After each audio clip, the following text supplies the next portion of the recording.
जय हिंद छात्रगण। आज हम लोग पढ़ेंगे डीबीएमएस में डेटा इंडिपेंडेंस के बारे में। तो चलिए जानते हैं डेटा इंडिपेंडेंस होता क्या है। The major objective of ANSI SPARC 3 level architecture is to provide data independence which means the upper level are unaffected by the changes in lower level। जो मेजर ऑब्जेक्टिव मतलब मेन उद्देश्य था NC SPARC 3 level architecture का कि provide करना data को data independence. इसका मतलब ये हुआ कि अपर लेवल अनअफेक्टेड होता है जब भी चेंजेस आते हैं लोअर लेवल में। ठीक है। There are two types of data independence. दो तरह के डेटा इंडिपेंडेंस होते हैं। First physical data independence, second logical data independence. चलिए अब हम लोग जानते हैं कि फिजिकल डेटा इंडिपेंडेंस और लॉजिकल डेटा इंडिपेंडेंस में क्या अंतर है।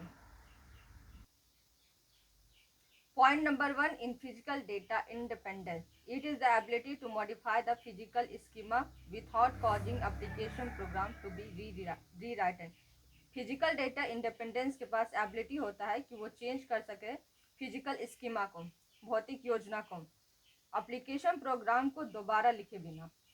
Logical data independence in first point, it is the ability to modify the logical schema without causing application program to be rewritten।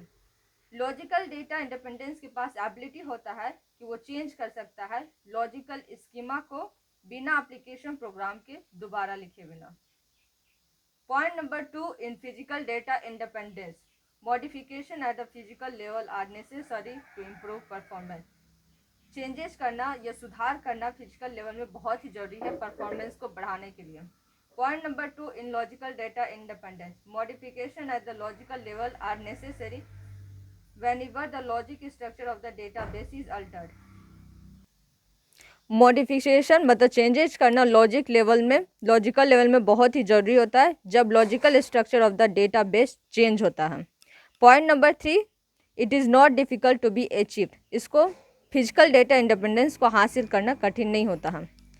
Point number 3 in logical data independence, it is more difficult to achieve as application program are dependent on the logical structure of the data that they access. बहुत ही कठिन होता है logic data independence को हासिल करना क्योंकि application program dependent होता है logic structure of the data पर। Point number 4 physical data independence, it provides immunity of conceptual और एक्सटर्नल स्कीमा। ये प्रोवाइड करता है इम्यूनिटी कॉन्सेप्चुअल और एक्सटर्नल स्कीमा को।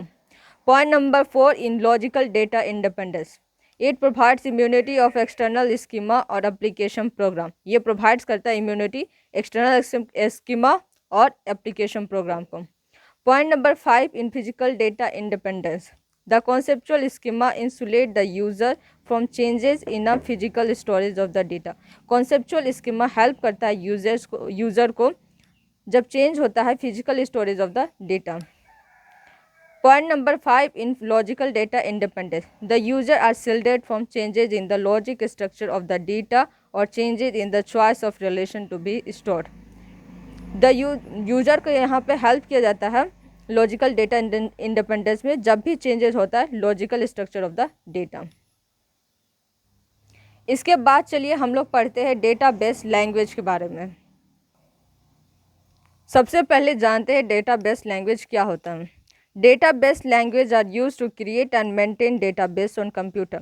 डेटाबेस लैंग्वेज का यूज क्रिएट और डेटाबेस को मेंटेन करने के लिए कंप्यूटर में किया जाता है। There are large number of database languages like DBase, MSSS, FoxPro, Oracle, MySQL, Sybase, Paradox, etc। अनेक प्रकार के डेटाबेस लैंग्वेज होते हैं जैसे कि DBase, MSSS, FoxPro, Oracle, MySQL, Sybase, Paradox, etc।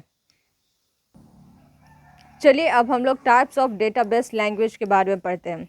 हमारा फर्स्ट है डेटा डिफिनीशन लैंग्वेज DDL और डेटा डिस्क्रिप्शन लैंग्वेज। चलिए हम लोग जानते हैं कि डेटा डिफिनीशन लैंग्वेज क्या होता है। It is a language that allow the user to define data and the relationship to other types of data. यह एक लैंग्वेज होता है जो अलाउ करता है यूज़र को to define data and the relationship to the other types of data. It is mainly used to create files, database, data dictionary and table within the database। इसका use किया जाता है क्रिएट फाइल में, database में, data dictionary में and table with in the database. It can not be use to manipulate data, इसको manipulate data में use नहीं किया जाता। After the compilation of the DDL statement, the result is a set of tables stored in the special file collectively called the system catalog. Compilation of DDL after compilation of the DDL statement मतलब correction करने के बाद जो result आता है वो एक set of table होता है जो स्टोर होता है स्पेशल फाइल में, जिसको हम लोग कहते हैं सिस्टम कैटलॉग। आइए अब हम लोग एग्जाम्पल देखते हैं डेटा डिफिनीशन लैंग्वेज के बारे में। Example of data definition language: create, alter, drop, rename और स्क्वायर DDL स्टेटमेंट। सेकेंड है, दूसरा है हमारा database language data manipulation language, जिसको DML भी बोलते हैं। It is defined as a language that provide a set of operation to support the basic data manipulation operation on the data held in the database. यह एक language होता है जो provide करता है set of operation to support basic data manipulation operation के लिए on the data held in the database. It allow user to insert, update, delete and retrieve data from the database. ये allow करता है user को क्या क्या करने के लिए, insert, update, delete and retrieve data from the database. The part of DML that involves data retrieval is called a query language. Part of DML जो इन्वॉल्व करते हैं डेटा रिसीव करने में, इसको क्वेरी लैंग्वेज बोलते हैं। DML दो तरह का होता है। DML can be categorised as procedural DML and non procedural DML। DML दो तरह का होता है, एक procedural DML and non procedural DML। चलिए अब हम लोग जानते हैं डेटा सब लैंग्वेज क्या होता है, जिसको DSL भी बोला जाता है। It is the combination of both the DML and DDL। ये कॉम्बिनेशन होता है DML और DDL का। DDL मतलब डेटा डिफिनीशन लैंग्वेज और DML मतलब data manipulation language. DSL is equal to DDL plus DML। चलिए अब हम लोग जानते हैं स्टोरेज डिफिनीशन लैंग्वेज, जिसको SDL भी बोलते हैं। It is defined as a language use to specify the internal schema in the database. यह एक लैंग्वेज होता है जिसका यूज हम लोग डेटाबेस में मेमोरी स्पेस एलोकेशन है कि नहीं, स्टोरेज कैपेबिलिटी है कि नहीं, उसको चेक करने के लिए करते हैं। In SDL, the storage structure and access method used by the database system is specified by a state of statement. In SDL मतलब स्टोरेज डिफिनीशन लैंग्वेज, जो storage structure access method use किया जाता है डेटाबेस सिस्टम में, वो कैसे specified होता है, by a set of statement. चलिए अब हम लोग पढ़ते हैं difference between procedural DML and non procedural DML, मतलब डेटा मैनिपुलेशन लैंग्वेज के टाइप से इन दोनों के बीच क्या डिफरेंस है, इसके बारे में पढ़ते हैं। Point number 1, in procedural DML it specify how the output of a DML statement must be obtain. ये स्पेसिफाई करता है कि कैसे आउटपुट ऑफ DML ऑब्टेन होगा। Point number 1, in non procedural DML it specify what output is to be obtain. ये specify करते हैं कि क्या आउटपुट ऑब्टेन होगा DML में। Point number 2, in procedural DML it treats record individually. ये treat करता है रिकॉर्ड को individually. Point number 2, in non procedural DML it operates on a set of record. ये ऑपरेट करता है सेट ऑफ रिकॉर्ड में। Point number 3, in procedural DML it is embedded in a high level language. ये high level language में होता है। Point number 3, in non procedural DML it use directly the queries to DBMS to find certain data. ये directly use करता है queries को DBMS में किसी सर्टेन डेटा को फाइंड करने के लिए। Point number 4, in procedural DML network and hierarchical DML are normally procedural. Network और hierarchical DML data manipulation language normally procedural होते हैं। Point number 4, in non procedural DML relational DBMS use this language for data retrieval like SQL QB। Relational DBMS non procedural data manipulation language का use इसलिए करता है data receive करने के लिए, example के लिए SQL QB। Point number 5, in procedural DML they are difficult to use and learn. Example procedural language structured query language is a procedural DML।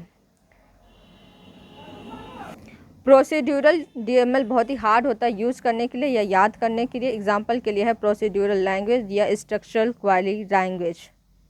Point number 5, in non procedural DML they are normally easier to learn and use because less work is done by the user and more by the DBMS। ये बहुत ही easy होता है learn करने के लिए, use करने के लिए, क्योंकि बहुत ही कम काम करना पड़ता है यूज़र को और ज़्यादा काम करना पड़ता है DBMS को। एग्जाम्पल के लिए SQL QB। चलिए अब हम लोग पढ़ते हैं डेटा कंट्रोल लैंग्वेज के बारे में। Data control language DCL। DCL statement control access to data and database using statements such as grant and revoke. Data control language statement control access to data, इसका यूज किया जाता है control access to data and database में using statement grant and revoke. A privilege can be granted to a user with the help of grant statement. किसी user को विशेषाधिकार provide किया जाता है with the help of grant statement in the data control language. The privilege assigned can be select, alter, delete, execute, insert, index etcetera. जो विशेषाधिकार दिया जाता है यूजर को वो दूसरे स्टेटमेंट से भी दिया जाता है, जैसे select, alter, delete, execute, insert, index. In addition to granting of privilege, you can also revoke, take back this privilege by using revoke command. Data control language में यूज़र को विशेषाधिकार दिया जाता है, साथ में उसका विशेषाधिकार छीनने के लिए जो स्टेटमेंट का यूज़ होता है उसको रिवोक कमांड बोलते हैं. The following are DCL command in DBMS. कुछ कमांड्स है DBMS में. यहाँ पे grant, given privilege to user, विशेषाधिकार यूज़र को देने के लिए ग्रांट स्टेटमेंट का यूज किया जाता है. Revoke, take away privilege from user, user से उसका विशेषाधिकार छीनने के लिए रिवोक स्टेटमेंट का यूज किया जाता है. Comment, add a comment to the data dictionary. जब भी हमें डेटा डिक्शनरी में कुछ कमेंट ऐड करना होता है तो हम लोग कमेंट स्टेटमेंट यूज़ करते हैं. आपको हमारा वीडियो कैसा लगा कमेंट करिएगा. इसमें समझने में जो भी प्रॉब्लम हुआ होगा कमेंट करिएगा. आपका दिन मंगलमय हो. धन्यवाद.